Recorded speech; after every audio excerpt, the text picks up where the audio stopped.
Hello my dear students.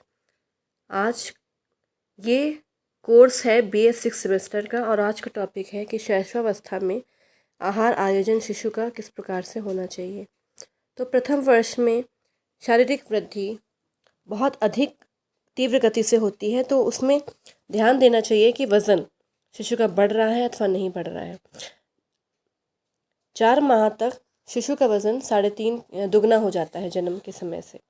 तो यदि जन्म के समय शिशु का 3.5 किलो वज़न है या 4 किलो वज़न है, तो जन्म के समय 4 माह तक उसका वज़न दुगना यानी कि 7 किलो हो जाएगा। और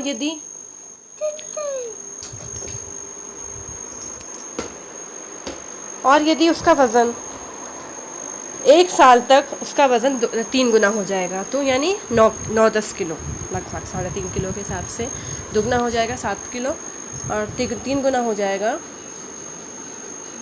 9 से 10 किलो आराम से 10, ठीक है। और लंबाई भी उसकी लगातार बढ़ती रहती है।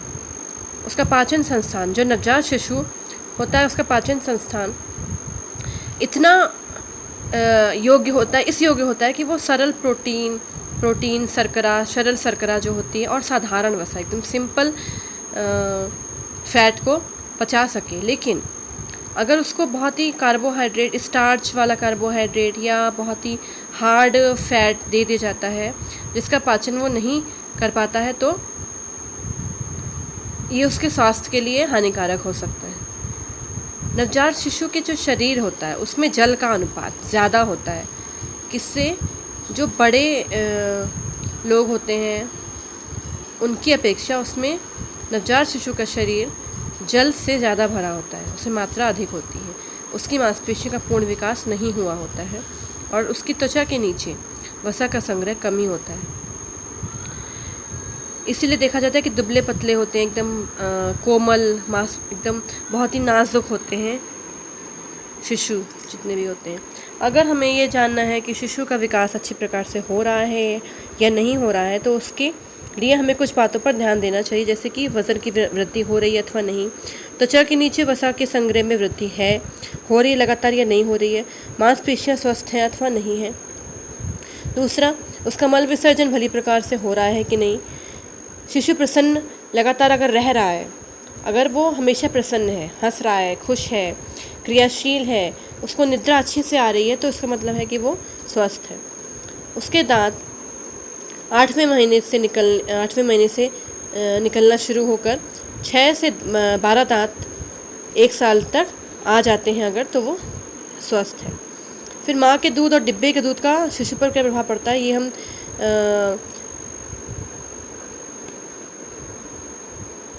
शिशु का दूध, शिशु के लिए माता का दूध बहुत ही एकदम अमृत होता है उसके लिए।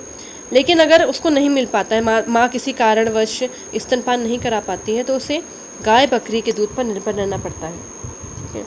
उसका प्रभाव क्या पड़ता है, माता का दूध एक प्राकृतिक देन होती है, लेकिन कुछ कारणों से, और जो शिशु माता का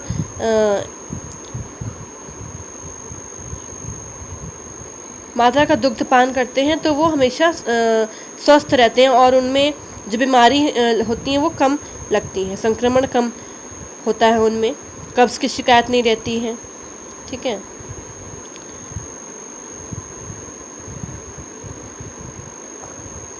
और यदि माँ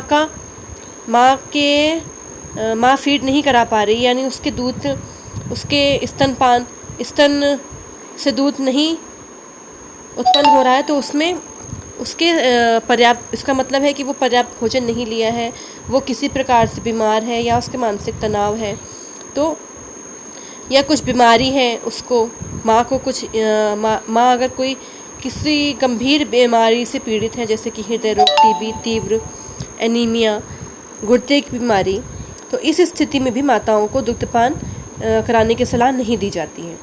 इस वजह से या बच्चे के तालू में दरार है तो भी, ठीक है, तो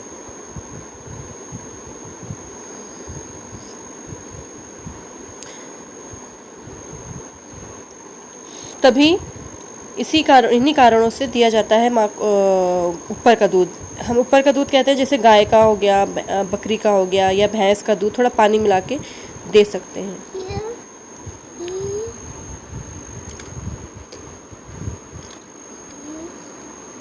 तो ये हो गया आपका शैशवावस्था में शिशु का आहार कैसा होना चाहिए, और उसकी स्वास्थ्य को देखने के लिए हम किस प्रकार से संतोषजनक उसकी स्वास्थ्य है अथवा नहीं है, किस प्रकार से हम देख सकते हैं। तो आज अभी के लिए बस इतना ही। और अगर ये वीडियो आपको पसंद आता है या अगर तो आप इसको लाइक, शेयर, सब्सक्राइब ज़रूर कीजिएगा। धन्यवाद। और अगर कोई शिकायत है तो